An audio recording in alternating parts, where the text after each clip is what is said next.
Hey there, welcome back to our channel. Today we are diving into a common problem that many of you may encounter while working with technology.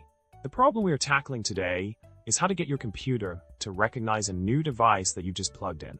This can be quite frustrating, especially when you're eager to start using your new gadget, but your computer just won't cooperate.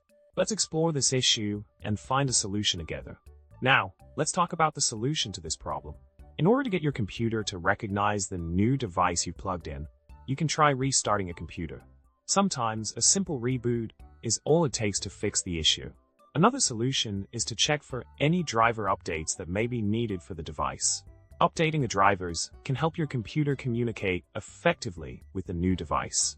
By following these steps, you should be able to resolve the problem and start using your new gadget in no time. In summary, dealing with a computer that won't recognize a new device can be frustrating, but there are simple solutions that can help you troubleshoot the issue. By restarting your computer and checking for driver updates, you can get your device up and running smoothly. I hope this video is helpful for you. Don't forget to subscribe to our channel. Give this video a thumbs up and leave a comment below with your thoughts or any tech issues you'd like us to cover next. Remember, stay curious and keep exploring the world of technology.